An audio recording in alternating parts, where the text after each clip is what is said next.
Hi guys, welcome to Cosmic Love Rehab. Today we are going to talk about something that's called quantum leaping. And we're going to talk about what you need to know about it before you try it, or maybe I'll be able to give you some knowledge on quantum leaping if you have tried it and maybe not got the results that you wanted, or you got the results but you weren't able to sustain those results. So first of all, let me tell you what quantum leap is. Quantum leap is when you want to manifest something and you jump into that reality right now. So basically, let's just say you make $20,000 a year and you want to be a millionaire. But there's a reality out here where you're already making that. So you jump into that reality now. You act how you would be. You act how you would act and behave like you would if you were already a millionaire, right? Now, and that can apply to relationships, that can apply to your health. It could apply to any area of your life. But what it is that there's a distance, though. That's why it's a quantum leap. You know, it's a jump, quantum jumping. It's also called, by the way. It's like jumping from one reality to the next. And remember, like, a reality is like a whole system usually, right? When it comes to this quantum jumping thing. And so you have to jump into that system where what you desire is already there, basically. Okay. Now, the issues that could come up, though, when you quantum jump or quantum leap, and I know this personally, and I've seen other people go through it, is when you're trying to jump into another reality, and let's say that reality comes, like you are successful in your quantum leaping or your quantum jumping. What could happen, and what happens a lot of times, is that you get to that reality and that reality comes and then it all falls apart. If it's something that you're manifesting and it's long-term, like not if you just want to manifest a quick 5,000, 10,000, you know, just something, if you're manifesting something quick and you want it now and you're not really worried about the long-term, quantum jumping is good for that. When you're trying to manifest something that you want for the long-term, though, that you want to stay, that's where it gets difficult, because it's very much like, let's say you have a job at McDonald's, okay? And let's say you've never worked at McDonald's before. Maybe you've never worked anywhere, and you get a job as a cashier at McDonald's, and all of a sudden you're like, I want to be the GM. I want to be the general manager of McDonald's. And the next day they hire you as the GM. Now, you've never worked on fry. You've never worked on grill. You haven't done any of the other positions in the business, right? You haven't been the assistant manager, the supervisor, you know, like, you don't know how to schedule. You don't know how to count money, maybe, or something. Like, you don't know the books. So imagine being the cashier and then the next day being the GM. All that space in between those two places, all those positions, all that experience, all those years in between is missing.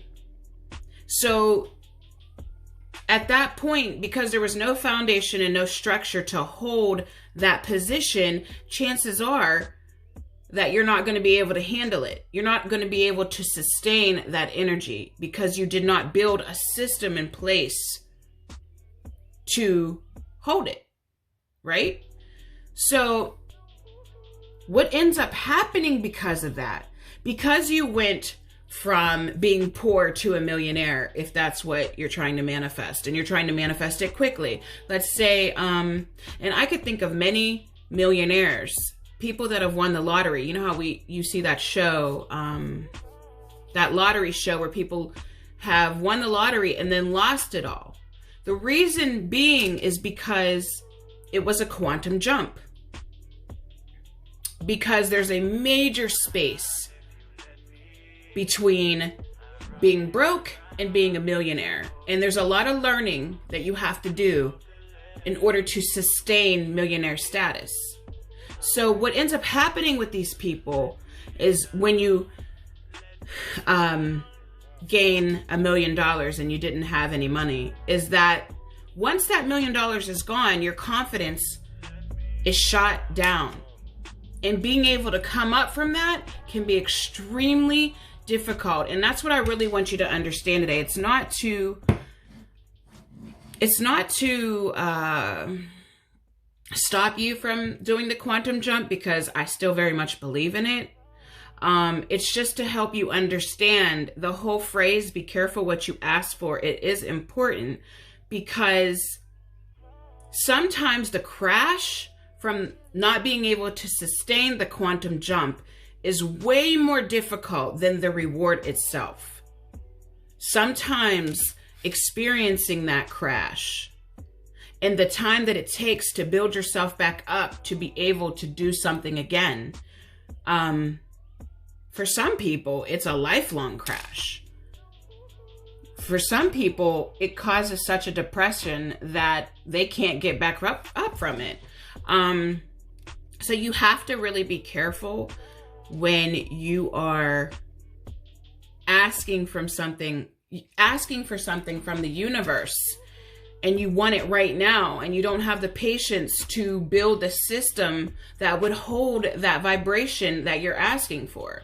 So what you really want to do, the best thing to do is find out what the feelings are of whatever feeling you're trying to achieve from your quantum jump, whatever feeling you're trying to achieve from that manifestation, feel that now in some way. Find some kind of way to be happy with your life as is. Find some kind of way to feel freedom, security, love, feel good about yourself, whatever it is that you are trying to feel, because at the heart of your desire, you're really just trying to feel a certain way. You think that this manifestation will bring you something. You need to figure out what that is. What kind of feelings is it? Is it going to bring you relief? Is it going to bring you joy? Freedom? Whatever that is. Just find ways now to feel it, because you need to be able to hold the vibration of whatever you're asking for. It's also like when you meet a person, like quantum jumping is also like you calling in your best relationship, like your highest potential, and you have this list of what you want this person to be when they come into your life, right? You meet the person and they're all the things that you asked for, but for whatever reason, your fears, everything that was there within you before you met that person all come rushing back to you. And now you're not able to sustain this energy with this person. Because if you're not who you're asking for, it's very difficult to sustain that energy. So it's really important that you're working on yourself while you're calling things in and you're manifesting. The other thing that I keep seeing this, like, attract a specific person, and I very much believe in attracting whatever you want, even a specific person, because I do believe that everybody is you pushed out. I really believe that. You know, every experience you're having is just like is a mirror of yourself.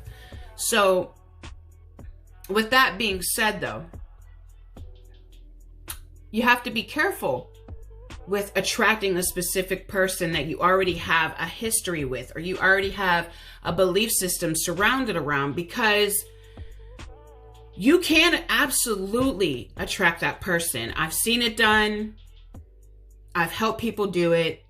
But the problem is being able to hold that vibration of how you desire that relationship to be is very difficult. For you to be able to change the story completely and forget your history and past with this person, or forget your belief systems with this person, is not the easiest thing to do. Can it be done? Sure.